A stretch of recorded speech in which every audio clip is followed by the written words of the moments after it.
here. We're not really sure what's going on, why she was taken to this kingdom, and that's really part of the mystery to solve. Is why was Hornet taken here? It is just beautifully executed, I think, as you'd expect anybody who Yeah. played the original Hollow Knight. It's so atmospheric, it's so beautiful, and really you can immerse yourself in this world and in the characters. Really haunting, gorgeous environments. And so here we're starting off right at the very beginning of the game, giving you a little bit of a sneak peek about what is going on. But hang tight with us. After we've done the early section of the game, we are going to be hopping a little bit further into the game, and at the very end, if we're lucky, tackling a boss fight and trying our luck there as well. So here we see Hornet. And she's imprisoned, and that is not a state that she's used to being in. No, it seems like there's some sort of seal of binding as well on this. So I'm not sure what's going on. Again, it's part of the stories to unravel that mystery among many others. And I think if you haven't played the original Hollow Knight, you might not know too much about Hornet.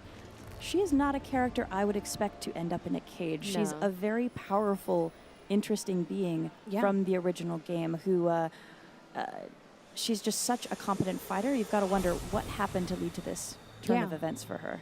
Yeah, in the original Hollow Knight, she's both friend and foe, and quite a formidable foe.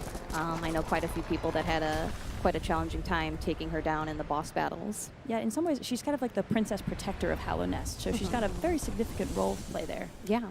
I love how cool she plays it, even as she's falling there. Still good. Yes. It's fine. Yeah, I don't know if she's got wings, but she's got courage, that's for sure. That is true. So we are starting here in Mas Grotto. This is the bottommost level in Hollow Knight. As part of the story, part of Hornet's adventure is ascending to the top, and you really start all the way at the bottom.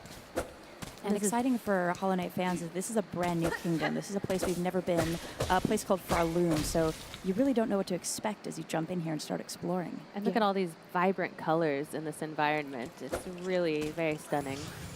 Yeah, Team Cherry has really upped the ante on the detail in their environments. This reminds me of, the Queen's Garden from the original Hollow Knight, but with a lot more. The first game had so much more detail, so this is really taking it to a whole nother level, how much depth and details in this world.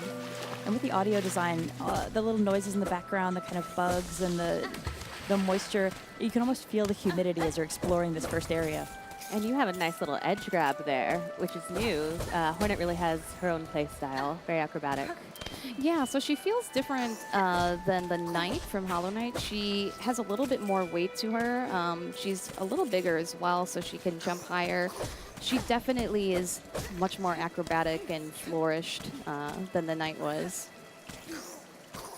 So we are heading over here. These enemies seem to have some sort of curse.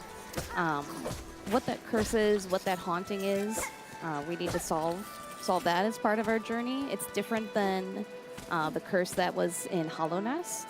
And it is kind of tragic as you're exploring it here and you find all these little bugs. In some respects, they're still toiling away at their life's work, but their minds aren't their own anymore. And you really feel for them because as you go through and you meet these characters, my heart breaks for these poor little bugs, I'll be honest. Yeah, bugs get a really rough deal in these worlds.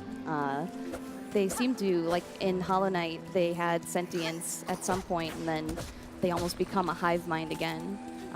In this story, they're also possessed by which force. It might tie into something related to sort of the themes that we see often, like the bells, some of the religious undertones, but that's just a conjecture on my part. And we mentioned this previously, but this is the very beginning of the game. So things are a little slower here, but they ramp up. They absolutely ramp up. The enemies get harder, you get more moves, you get more tools.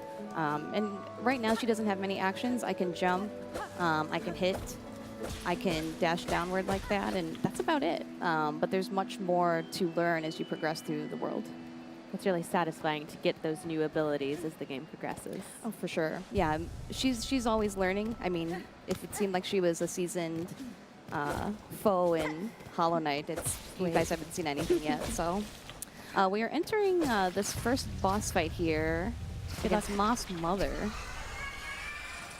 And I have quite an audience in the background. Oh, her kids are coming to watch. Hi, Bob. Do good. So as you are focused on the combat, we will let you wail on this Moss Mother. I think, Audrey, we've talked about this in the past, but both of us are really big fans of the classic side-scrolling Metroid style of gameplay. Yeah. And that's something that I think, for me, when I first played Hollow Knight, was the thing that really jumped out at me. Like, this is so true to that experience in terms of the progression, the backtracking, the deep exploration, this sense of mystery, but also just the ambiance. It's a spooky game. It's so true. You can tell that the developers really love that genre, but they really made their own mark on it. And with the art style, it's so interesting as you're interacting with characters and bosses and enemies. And Team Cherry is packing, I think, over 150 new enemies in here. There's no real different treatment. So here, is this an enemy? Is this a friend? You don't know. You feel this nervousness in your gut whenever you meet somebody new. Mystery around every corner. Yeah, you never know if it's going to be friend or foe, if the haunting of the kingdom has affected them in some way. Mm-hmm. Yeah, everyone you approach, you're like, oh, should I be afraid? Are we going to be friends? Yeah. In this case, I do believe, I got some tidbits from Team Cherry. I do believe that's the church keeper, who may be a mentor of sorts for Hornet throughout the journey. Looking forward to seeing a little bit more about them for sure. So here we are jumping ahead. Katie, you've got us a little bit further into the game. What can you tell us about this spot? So we are in Deep Docks, and this is an industrial region of Pharloom. We've got a lot more actions at Hornet's disposal right now. You know, and really when I say a little bit further into the game, not by very much. No, we're not going to spoil anything. We don't know where, but we are still very early on in the game here. And just a moment ago there, you collected some of the new currency with the rosaries. Yeah, so one good thing to point out is we've got some rosaries here. That's the currency for Pharloom.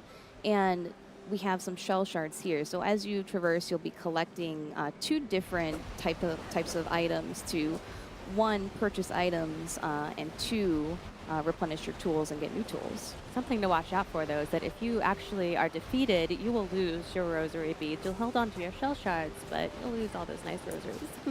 Yeah, so that's why, you know, earlier if you guys noticed, we had a rosary string, which is a really helpful item to not lose your currency.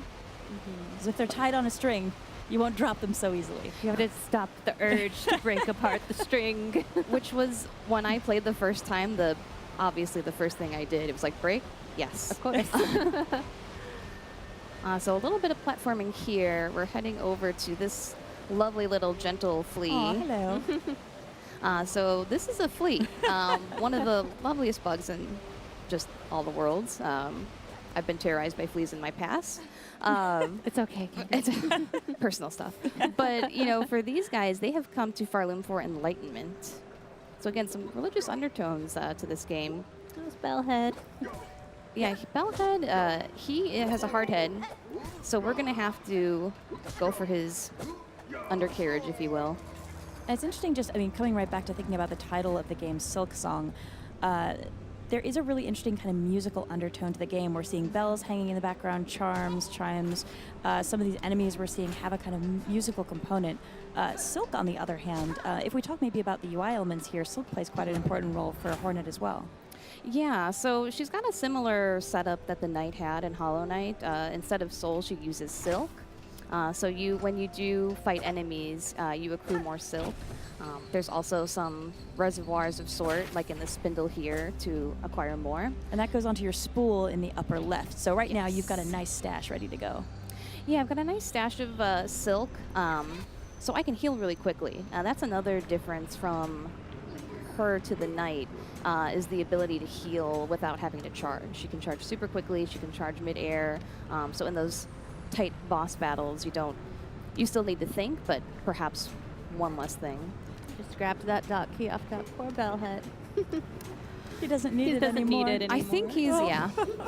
So as you see, these guys still continue to work, so they're haunted by something, but there's still some sort of goal that they're working toward.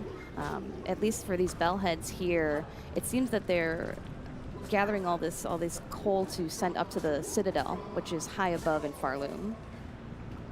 So I wonder next time we see an enemy if we could try something else out, because we've got one other icon at the upper left that we haven't talked about with the straight pins. Yeah, so much like the knight, again, there's all these similarities, but key differences. So instead of charms, she has tools. So using the R button, I can throw a straight pin out. We'll get out of this lava pool here so I can better... And you can dash across that, but you can't linger. No, I learned that the hard way. Gotta keep moving. So, and again, another movement, or I'm sorry, action change rather, is that she can dash. So after you dodge, you can get out of dodge quickly by sprinting. So we're gonna head over here, get this math shard, collect 4 of these, and you'll get another math shard, which is basically your health. We'll go again and heal. And I want to get a little bit more health until we've got a boss battle coming up against a rival character called Lace. So I'd like to have as much health as I can get going into it. As you get further into the game, it gets much more challenging. So collecting... In order to rival Hornet, Lace must be pretty powerful. So you're going to want that health. Yes, I need some more armor. And this is a little mysterious. Yeah, like all things, in this game, nothing's placed without purpose or intent. It's a riddle of some sort, and at this point we won't be able to solve it, but noting the bells, I think that's another thing that'll come up a lot more in this game. One thing that's interesting as well that we haven't really touched on, but folks may have already noticed as they're listening to the game and the audio, Hornet actually has a voice, which is quite distinct from the knight from Hollow Knight. He was silent. The fact that she actually speaks and vocalizes, she's got exertion sounds, but it also changes how she interacts with other characters. Yeah, so we're going to have a little scene in a bit where we do engage in dialogue. She's not a silent protagonist. She's got a voice, she's got an opinion, and a really fun personality. A fun, well, yeah, and these guys are really going yeah, for you. The waves of dock workers put me on mute generally. Oh, no worries. But a couple different enemy types here. In addition to the bellhead, we've got this lovely shield bug that's... And now I wonder if that's like half of a cymbal or part of a drum kit. They're all arming themselves with musical implements. I don't know. I mean, the guys wearing bells on their heads. It's practical and charming. Yeah. Perhaps I rudely interrupted band practice, so... How could you? Understood. It's a high school band team. High school band team. They'll never win nationals now. They'll never win anything again because they're all dead. So so it goes. So morbid. Or are they? I don't know. Their bodies are still here. They're just taking a little nap. Yes. Little nap. Rest for a little bit, and I will head up here. We're going to unlock a save bench. Those work similarly to Hollow Knight. I can both save here, and then also it serves as a checkpoint. So looking at the top left, you'll see I've got that straight pin meter. It's totally depleted right now. So when you do go back to the bench, you have to pay to rebuild your tools. So it does function a little differently than the heal and the special attack, which goes from her silk. You actually have to use shards for the tools. Oh, I love her. Mm-hmm. So this is Forge Daughter, and she's going to help Hornet out with some tools throughout the journey. And I do love her little assistant down here. He is so dedicated to his task. Whatever's going on in the kingdom has not affected him. No. He is still shoveling away for Forge Daughter. He's shoveling away for a better purpose here. So we'll talk with the smith a little bit here. I love that she talks in the royal we. She's not talking about her and Balo. She's talking about just her. Yes. And she actually introduces another interesting crafting mechanic that we can't show too much about just yet, but maybe we can talk a little bit about it. Yeah, so this is the first time we're meeting her, so we're not able to, engage with her and get more tools, but, rest assured that Hornet is going to have just as a vast tool set as the Knight had in Hollow Knight. So he's kind of rude. Got a real thick bell on his head. You're not getting through. Okay, she's laughing about All right, that? there we go. Yeah, Oh my goodness. her respect is shaky for him. I love the so- little sounds all throughout the game. The sound effects and the music as well are fantastic. They have the incredible composer from the previous game here, Christopher Larkin. His work is so good, and so it really great. puts you in the mood as you visit these different spaces, and they have very different feels and personalities. Very atmospheric, yes. All right, so heading up here, we have the dock key. And we are going to enter the boss's chamber. So Good this thing you is- lifted that key earlier. I sometimes forget when I do those things so far in the past. So Lace is part of a group who's going to impede Hornet's journey to the top of Pharloom. And she gives you a run for your money as well. She is speedy. Yeah, so I practiced this. I won't say how many times I practiced this before the stream. We'll just say that I invested quite a lot of time in learning her pattern. We're 'Cause rooting for you. It's not just action, it's strategy and learning the movements, learning your spacing. And what I learned from a friend at work was it's almost like a reactive battle.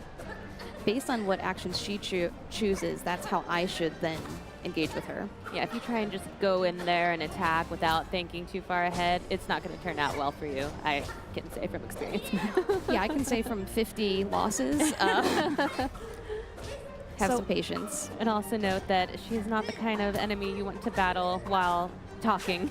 So good job. So back on mute, we're gonna. So one thing Audrey and I can talk about as we cheer you on from the sidelines, in addition to some of the other things we've talked about where folks who played Hollow Knight will have some familiarity, we can't show it just yet, but they are also integrating a map system. True to Hollow Knight fashion, though, I think you're not just going to be given a map. Oh no. You're You going have to to do earn some your work keep for it, I here. imagine, but it will be so helpful as you're traversing this world, backtracking. There are going to be so many secrets that you uncover that maybe you can't quite solve puzzles right from the get-go, but being able to reference that back as you gradually unlock this world, as you slowly try to climb to the top, is going to be, I think, really helpful. Oh yeah, I think that players are going to rely on that map. And it's an interesting kind of shift where in Hollow Knight you're really delving deeper and deeper into the world, sort of descending into darkness. Here, This what is the Hornet has to do opposite. is climb up. You Well done. Dude. Well met. nice. I don't know what done. you guys have said the past 2 minutes. That's all Don't right. worry It about was it. ambient noise. Good job. Just the white noise you needed. The soothing voices of conversation. Yeah. I don't think I breathed for like 2 minutes. So that's an intense fight. Yeah, you can't play that offensively. You've got to play a bit more defensively. But with that, we've entered this chamber here. And are we allowed to show anything past this chamber? No. That's all right.